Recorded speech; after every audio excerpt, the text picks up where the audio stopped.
Bonjour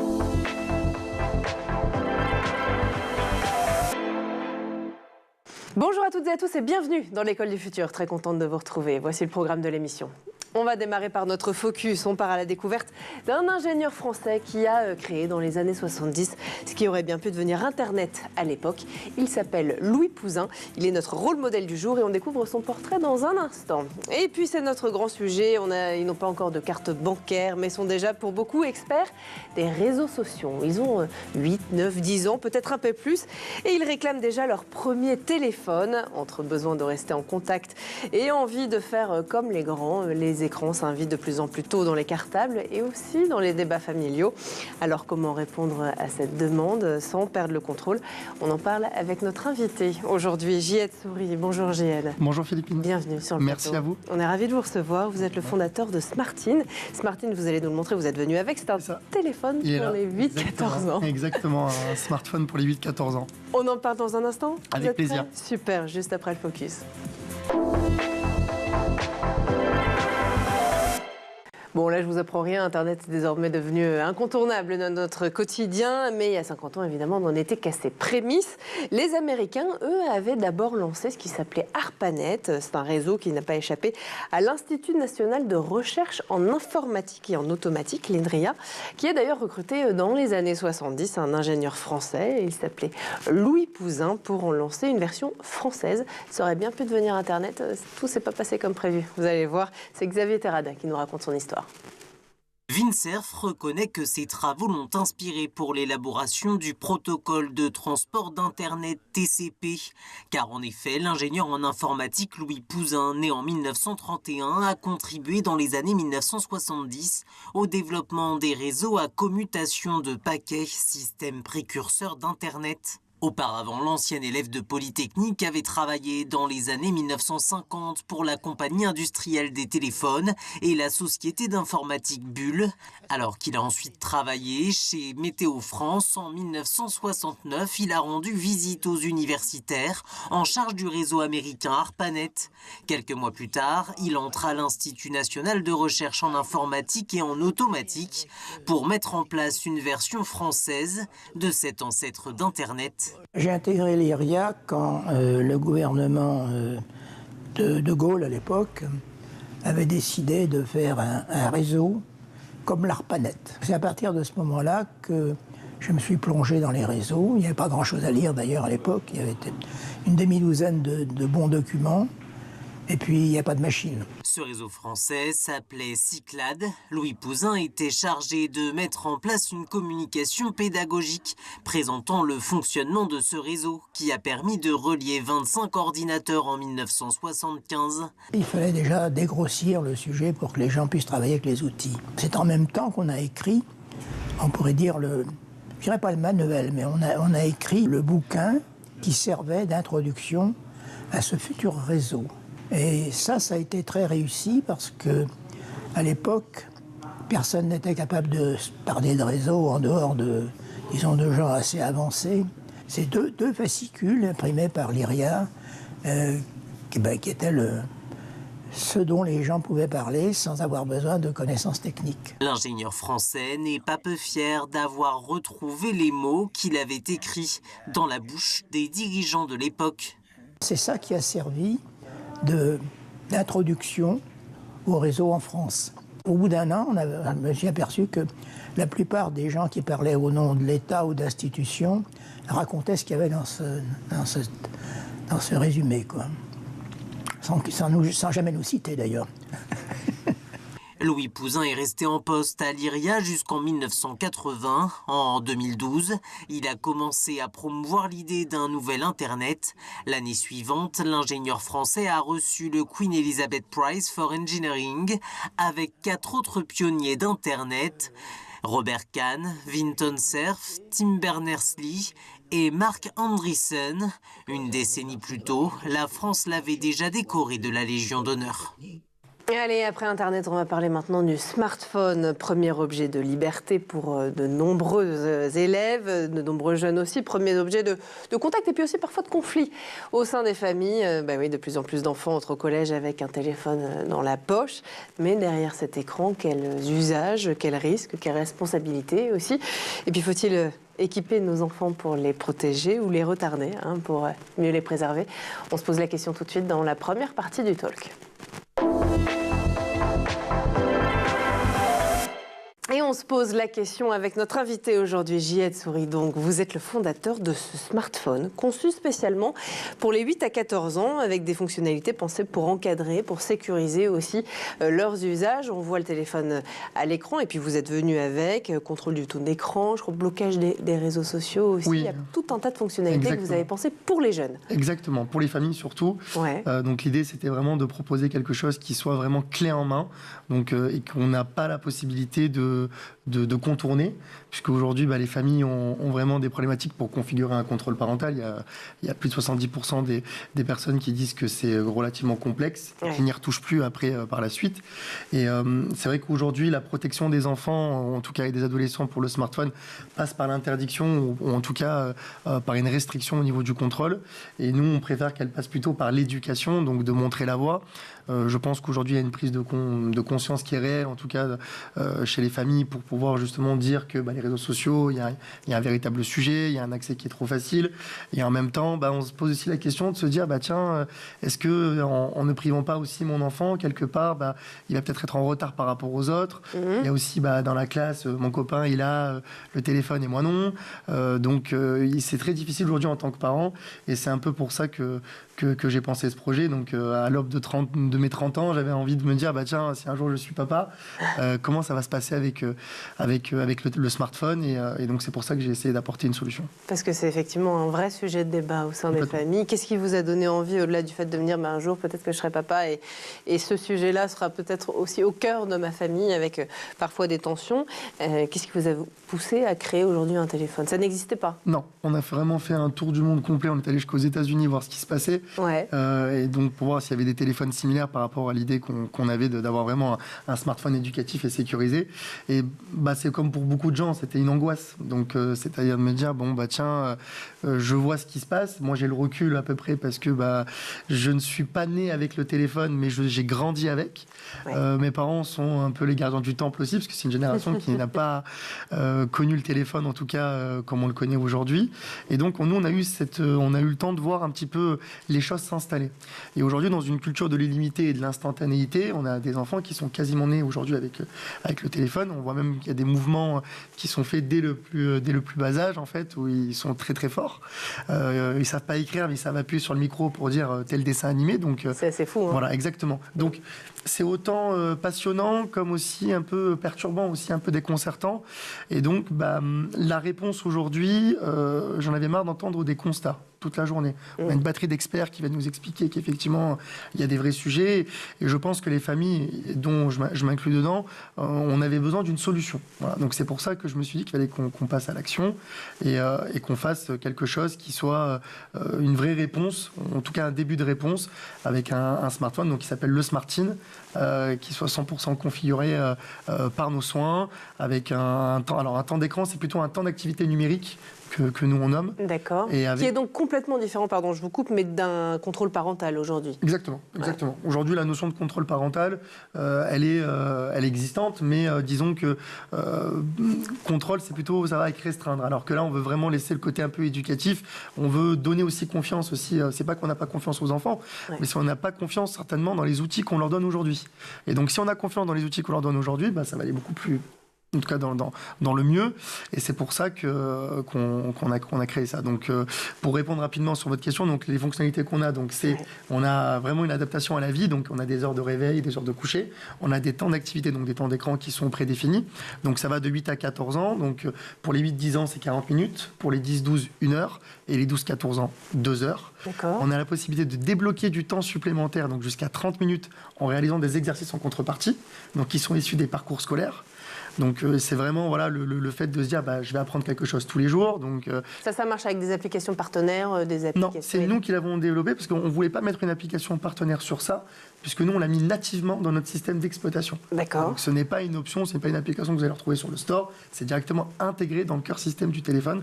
Donc ce qui fait que dès que vous arrivez au temps terminé, vous avez votre exercice qui se déclenche. Donc vous avez le choix entre les français, les mathématiques, l'histoire-géographie, la culture générale. Et voilà, et puis je peux vous dire qu'avec les... vient de sonner. Il sonne d'ailleurs.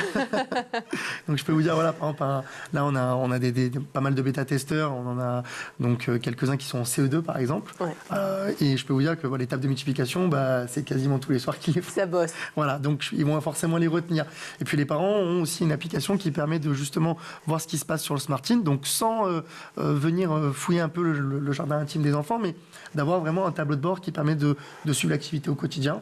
Donc ça peut être tout simplement les résultats des exercices, le temps d'écran qu'ils ont consommé, la géolocalisation, le pourcentage de batterie. Voilà, c'est important. Papa, j'avais plus de batterie, j'ai pas pu t'envoyer de message. Bon, voilà, ça sera pas possible. Oui, c'est ça. Voilà, et puis il y a les appels d'urgence aussi. Donc, par exemple, en appuyant ici 2 fois sur le côté directement, ça va directement déclencher mon contact d'urgence. Voilà, c'est le cas. D'accord. Et pour vraiment avoir cette... voilà, je vais m'appeler moi-même. Voilà. Donc, comme ça, vous avez la... Hop. Donc vous avez eu la démonstration en direct que ça fonctionne. Donc voilà, c'est vraiment tout ce qui peut rassurer un parent et ce qui peut permettre aux enfants de se développer dans un environnement qui soit sûr. Donc le store est un jardin d'applications. Donc ce qu'on a vraiment permis d'avoir des applications qui sont sourcées. Voilà. D'accord. On est venu un petit peu pimper aussi avec des applications qui sont un peu plus sympas, avec quelques jeux, quelques applications de conversation aussi, pour qu'on puisse vraiment avoir aussi un bon mélange et quelque chose qui soit safe. Si on est très concret, là, peut-être les jeunes qui nous regardent ou qui nous écoutent, Instagram, Snapchat, TikTok, il n'y a pas. Non. La simple raison aujourd'hui, c'est que ce sont des plateformes d'adultes quelque part. Et donc, si je vous dis, alors moi je suis très, très terre à terre au niveau des exemples, si vous avez aujourd'hui ne serait-ce qu'un doute sur la possibilité que votre enfant puisse être victime de cyberharcèlement, qu'il puisse tomber sur des contenus qui sont inappropriés, la culture du scroll aujourd'hui, typiquement, vous n'avez aucune garantie de savoir que la prochaine vidéo que vous allez regarder, même avec supervision d'un parent, ça ne soit pas un contenu qui soit inapproprié. Donc finalement, aujourd'hui, à la base, l'algorithme était quelque chose de bien, parce que ça permettait de cibler un petit peu nos habitudes de consommation, etc. Oui. Et donc c'est bien, mais par contre, là, on commence à voir un petit peu donc, les limites de ça. Prenons un exemple très concret. Aujourd'hui, un enfant qui traverserait une période difficile, un divorce ou une peine ou rupture amoureuse, s'il regarde des vidéos en ce sens-là, l'algorithme va nourrir aussi ce type de vidéo-là, et donc il faut avoir aussi une force d'esprit pour pouvoir s'en sortir et faire une nouvelle recherche. Donc finalement, est-ce que c'est pas un peu trop tôt? La réponse est oui, et donc je pense qu'il y a un vrai sujet de société sur lequel il faut avancer avec les plateformes, et c'était pas qu'une question d'âge, c'est aussi de se dire aussi dans cet espace-là, bon très bien, admettons que j'ai pu vérifier mon âge, est-ce que j'ai la garantie, la certitude que le contenu que je vais consulter, en tout cas sur cet âge-là, soit vraiment bon? Peut-être que la prochaine étape pour SmartIn, ce serait de créer un réseau social pour les jeunes. On verra on va voir si c'est possible. Mais nous, on veut rester très factuel aujourd'hui. On veut vraiment avoir un smartphone qui soit 100% éducatif, que les familles comprennent, qui maîtrise, qui grandit. C'est-à-dire que ce n'est pas l'enfant à s'adapter au téléphone, c'est le téléphone qui s'adapte à la vie de l'enfant et des familles. Le smartphone n'est pas un sujet comme vous et moi, c'est un outil, donc on l'oublie très souvent, on est peut-être 2, mais on n'est pas 3. Voilà, c'est ça qui est important, et le but c'est de créer du lien et de remettre les parents à la place de parents. Ce sont les parents qui décident, ce n'est pas... on peut donner des recommandations, mais sans rentrer dans l'intimité des gens. Voilà, c'est vraiment, aujourd'hui, l'éducation, elle est faite où on élève les enfants pour les tourner vers l'avenir et donc les accompagner du mieux possible. Et c'est pour ça que nous, on existe. C'est vraiment de leur donner cet outil-là qui vont appréhender, qui vont pouvoir grandir et apprendre des choses. Et pour nous, la plus belle victoire, ça serait qu'un jour, quand ils prendront un smartphone, j'allais dire, avec un réseau social, par exemple, qu'ils puissent dire, tiens, est-ce que ce que je vois là aujourd'hui, j'ai un œil critique, je me dis, bon, est-ce que c'est vrai? Est-ce que c'est pas vrai? Est-ce que je dois me documenter? Et d'avoir un avis. Voilà. L'esprit critique, on ne le rappellera jamais assez, mais ils sont nombreux sur ce plateau, en tout cas, à nous dire que c'est la compétence du 21e siècle. en tout cas à développer. J'en ai parlé à certaines personnes dans mon entourage, notamment des parents, qui, pour une partie d'entre eux, me disent on a peur que ce soit encore un appareil de plus dans la main des enfants. Qu'est-ce que vous répondez à ça? Non, parce qu'aujourd'hui, vous avez vraiment... quand vous regardez aujourd'hui la vente des smartphones, quand vous en achetez un, on vous parle très peu d'éducation. C'est-à-dire qu'on a remis en fait le smartphone qui est un outil et on a mis les applications éducatives sur un store. Et donc c'est à vous, en tant que parent, d'aller chercher ce qui existe, ce qui est bien, pas bien, avec un top des recommandations, qui n'est pas forcément objectif, qui est aussi souvent subjectif, parce que on peut vous dire telle application permet ça, parce que ça va développer telle ou telle compétence. Ça reste à prouver aussi. Donc l'idée, c'était de dire, aujourd'hui, je peux déclencher un mécanisme, dire, je vais acheter un smartphone pour mon enfant. Quelle réponse je peux avoir? J'en ai pas. J'ai vraiment des marques aujourd'hui où je sais, c'est des marques premium, un téléphone qui permet d'avoir des belles photos, mais un téléphone où on se dit, c'est éducatif, mon enfant est protégé, il est en safe place, etc. Ça n'existe pas. Donc c'est pour ça que nous, on a vraiment créé ça, pour vraiment se donner la chance de se dire, aujourd'hui, si je pense à un smartphone, il faut que je pense au SmartIN. Voilà. Ouais. C'est pour ça que nous, on a vraiment créé ça. Et l'idée, c'était de se dire aussi, par rapport à ce qui se dit aujourd'hui, si c'est un appareil de plus ou non, alors, ce sera forcément un appareil de plus, mais on y a mis de l'âme aujourd'hui. C'est-à-dire qu'aujourd'hui, on fait vraiment de la niche, c'est-à-dire qu'on se dit, tiens, on y met de l'âme, on y met de l'amour et on y met du sens et de l'impact sociétal aussi. Justement, on va continuer à en parler dans un instant, si vous voulez bien, j'y aide. D'abord, on fait un petit tour du côté de la planète tech. Images et vidéos, c'est le Zap, c'est le meilleur d'Internet et c'est l'œil de Jean Martineau.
Cigarette butts are still the most littered objects in the world.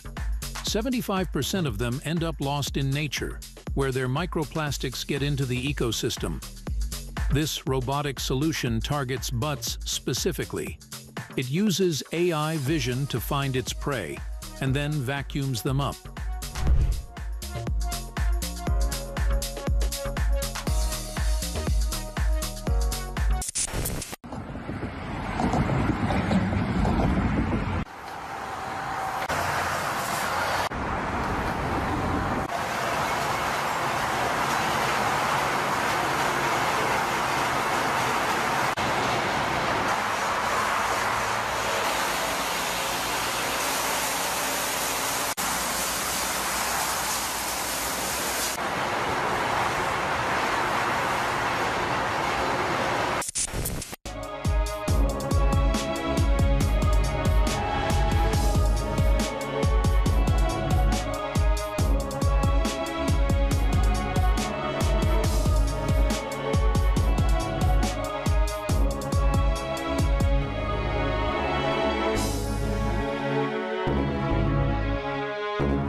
Allez, après le zap, on est de retour toujours sur le plateau de l'École du Futur et en compagnie de notre invité aujourd'hui, Jihad Soury, le fondateur de Smartine. On va continuer à parler de ce téléphone un peu révolutionnaire spécialisé dans les 8-14 ans. On en parle tout de suite dans la deuxième partie du talk.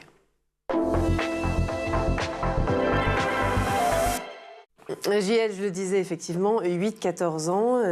Alors c'est vrai que 8 ans, on peut se dire que c'est un peu jeune pour avoir un téléphone, mais vous avez très bien répondu en première partie du talk sur justement le besoin de protéger aussi les enfants des réseaux sociaux et des dangers que peuvent représenter Internet. Internet, on va en parler dans un instant. D'abord, qu'est-ce qui se passe quand on a 14 ans et qu'on a envie peut-être ou besoin d'avoir un téléphone avec des réseaux sociaux, etc. Parce qu'on ne va pas le jeter. Non, alors ce qui est bien avec le Smartine, c'est qu'il est convertible. C'est-à-dire qu'après 14 ans, vous avez la possibilité de le convertir en un smartphone classique, si j'ose dire.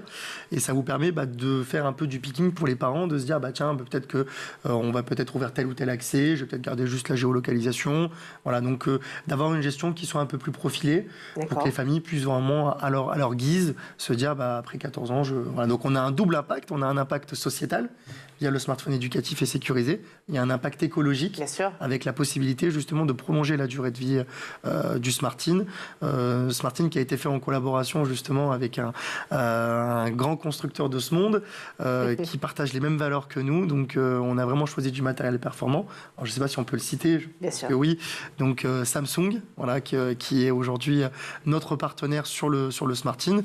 Donc que je répète, voilà, qui est là. Et donc c'est un très bel appareil. Ouais, exactement. Ils ont vraiment l'impression d'avoir un vrai smartphone qui est vraiment performant avec les caractéristiques techniques qu'on en attend. Ouais. Et donc, ça veut dire qu'après 14 ans, mais on peut ajouter ces réseaux sociaux, on peut si les parents l'autorisent, de base non. Alors il y aura le parcours du combattant un petit peu pour qu'on s'assure bien que ce soit les parents qui ont demandé à ce qu'on puisse ouvrir. Alors, ça peut être un réseau, deux réseaux, ce qu'ils veulent, mais c'est pas l'objectif premier. Peut-être qu'après 14 ans, c'est encore un peu tôt. Et puis d'ici là, sachant que la loi effectivement est à 15 ans. On parle de majorité numérique à 15 ans.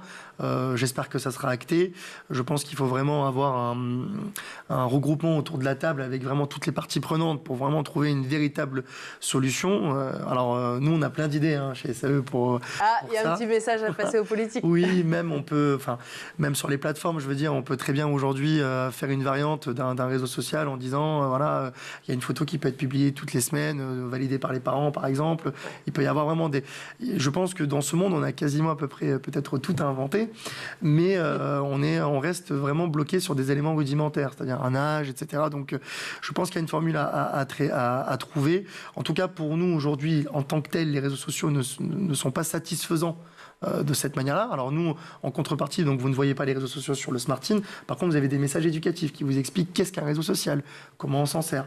Donc factuellement, c'est comme la voiture, on peut apprendre la théorie, mais factuellement, le volant, on vous le donne qu'à 18 ans. Ouais. Donc c'est plus un relais qui va être fait au niveau des parents par rapport à ça.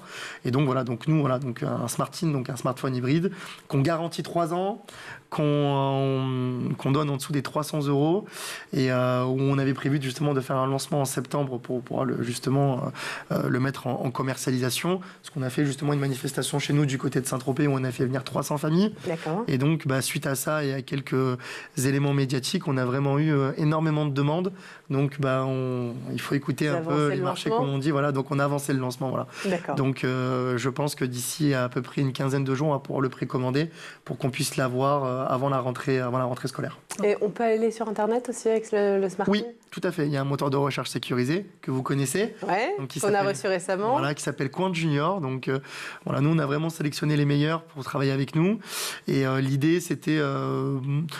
on n'avait pas la prétention de créer un moteur de recherche qui est quand même relativement complexe. Oui. Nous, on s'est vraiment focus sur le smartphone, donc le SmartIN. Et donc, le Quant Junior est le moteur de recherche embarqué du SmartIN, donc, que vous avez dans tous les collèges de France, etc. Donc, qui est connu par des millions d'utilisateurs aujourd'hui et qui est spécialisé justement dans la protection des enfants sur leur consultation, leur navigation Internet. Particulièrement sécurisé, en effet, avec des outils éducatifs. Par ailleurs, vous avez consulté des experts, des psychiatres, des enseignants, des pédiatres pour concevoir SmartIN? Oui, alors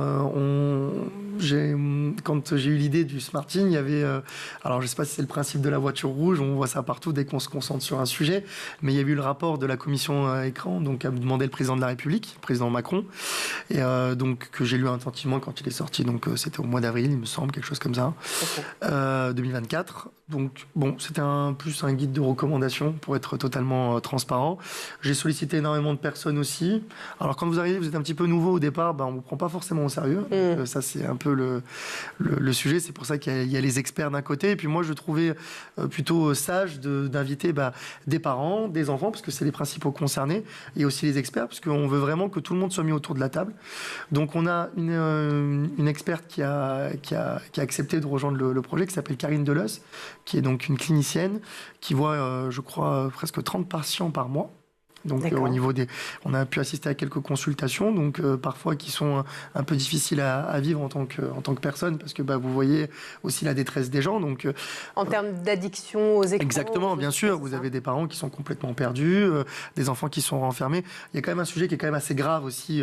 Voilà, il y a ce qu'on peut parler, mais il ne faut pas le parler de manière un peu édulcorée. Il y a vraiment des gens qui souffrent aujourd'hui et qui ne trouvent pas forcément de sens dans leur vie, ni de sens à l'éducation qu'ils peuvent apporter à leurs enfants. Ouais.